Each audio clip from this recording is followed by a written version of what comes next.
Circumcision വളരെ നിസ്സാരമായ ഒരു ഓപ്പറേഷൻ ആണെങ്കിലും അത് വളരെ കെയർഫുള്ളായിട്ട് ചെയ്യേണ്ട ഒരു സർജറിയാണ്. കാരണം നമ്മൾ ചിലപ്പോൾ ഈ സർക്കംസിഷൻ ചെയ്യാനുള്ള ഒരു കണ്ടീഷൻ ചിലപ്പോൾ മൂത്രം പോകാതെ വരുമ്പോഴായിരിക്കും നമ്മൾ പെട്ടെന്ന് ഹോസ്പിറ്റലിൽ ചെല്ലുക, പെട്ടെന്ന് ധൃതിയിൽ അതൊരു സർക്കംസിഷൻ ചെയ്തു കഴിയുമ്പോൾ മൂത്രം പോകും.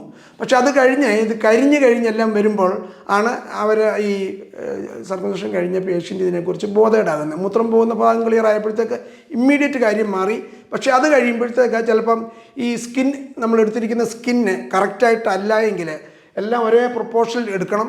അതിൽ നമുക്ക് കൂടുതൽ സ്കിൻ എടുക്കാൻ പറ്റത്തില്ല, കുറച്ചും എടുക്കാൻ പാടില്ല. ഇത് രണ്ടും കറക്റ്റായെങ്കിൽ മാത്രമേ സർക്കംസിഷൻ പെർഫെക്റ്റ് ആകത്തുള്ളൂ. പെർഫെക്റ്റ് സർക്കംസിഷനെ കുറിച്ച് നമ്മൾ ഈ ഇമ്മീഡിയറ്റ് ആയിട്ട് ചിലപ്പോൾ പേഷ്യൻറ്റ് മനസ്സിലാകത്ത, പക്ഷേ ചിലപ്പോൾ ഒരു 3 മാസമൊക്കെ കഴിയുമ്പോൾ ഞങ്ങളോട് വന്ന് പറയാറുണ്ട്, ഡോക്ടർ ഇത് ചെറിയ ഇറക്ഷൻ വരുമ്പോഴത്തേക്ക് ഭയങ്കര വലിച്ചിൽ വരുന്നുണ്ട്, സ്ട്രെച്ച് ചെയ്ത് നിൽക്കുന്ന പോലെ വരും. കാര്യം എക്സസ് സ്കിൻ എടുത്തു കഴിഞ്ഞാൽ സ്ട്രെച്ച് ചെയ്യും. അപ്പോൾ ഇറക്ഷൻ വരുമ്പോൾ ചിലപ്പോൾ ഇത് ഈ സ്ട്രെച്ച് ചെയ്യുമ്പോൾ ഒന്നിലും ചിലപ്പോൾ പെയിൻഫുൾ ആയിരിക്കും, അല്ലെങ്കിൽ ഇറക്ഷനെ കുറച്ച് കുറയ്ക്കും. ഇതുപോലെ എക്സസ് സ്കിൻ എടുത്തു കഴിഞ്ഞാൽ അപ്പോഴത്തേക്ക് സ്കാറിങ് ഒക്കെ വന്നു കഴിയുമ്പോഴത്തേക്ക് അത് ബുദ്ധിമുട്ടായിട്ട് വരും.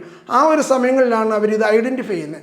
അന്നേരം വന്നു കഴിയുമ്പോഴത്തേക്ക് പക്ഷേ ഇത് വന്നു കഴിഞ്ഞാൽ നമുക്ക് ഒത്തിരി കാര്യങ്ങൾ ചെയ്യാനൊക്കത്തില്ല. എക്സസ് സ്കിൻ റിമൂവ് ചെയ്ത് നമുക്ക് തിരിച്ചു വരാനൊക്കത്തില്ല. പക്ഷേ നമുക്ക് ചിലപ്പോൾ ആവശ്യം വന്നാൽ ചില സമയങ്ങളിൽ ഞങ്ങൾ ഗ്രാഫ്റ്റ് ചെയ്ത് എടുക്കാറുണ്ട്. ഇതിൻ്റെ ലെങ്ത് കൂട്ടാൻ വേണ്ടി ഇടയ്ക്ക് ചെറിയൊരു പീസ് ഓഫ് സ്കിൻ ഗ്രാഫ്റ്റ് വെക്കും. പക്ഷേ ഇതെല്ലാം അതിനൊരു പെർഫെക്ഷന് ആകത്തില്ല. കാര്യം ഈ വെളിയിൽ നിന്ന് വെക്കുന്ന സ്കിൻ ചിലപ്പം നമ്മൾ മറ്റേ സ്കിന്നിൻ്റെ കൂട്ടം നോർമൽ സ്കിൻ പോലെ വരത്തില്ല.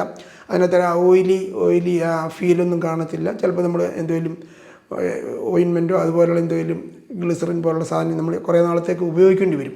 അതുകൊണ്ട് ഇങ്ങനെയൊരു ഈ കാര്യം ഇത് ചെയ്യുന്നത് ഈ പറഞ്ഞതുപോലെ ഇത് സ്ഥിരം ചെയ്യുന്ന ഒരു സ്ഥലത്ത് ചെയ്യണം. അല്ലെങ്കിൽ നമുക്കറിയാനൊക്കത്തില്ല എക്സസ് സ്കിൻ റിമൂവ് ചെയ്തോ ഇല്ലയോ എന്നുള്ളത് ആ എക്സ്പെർട്ടൈസ് അനുസരിച്ചായിരിക്കുന്നത്. എക്സസ് സ്കിൻ റിമൂവ് ചെയ്ത് കഴിഞ്ഞാൽ ഇമ്മീഡിയറ്റ് ആയിട്ട് കുഴപ്പമൊന്നും ഉണ്ടാകത്തില്ല. പക്ഷേ ഇറക്ഷൻ അങ്ങനെയുള്ള കാര്യങ്ങൾ എന്തെങ്കിലും വരുമ്പോൾ അത് അവർക്ക് മനസ്സിലാകും. പിന്നെ അത് അവർക്ക് കറക്റ്റ് ചെയ്യണമെന്നുള്ള തോന്നൽ വരും.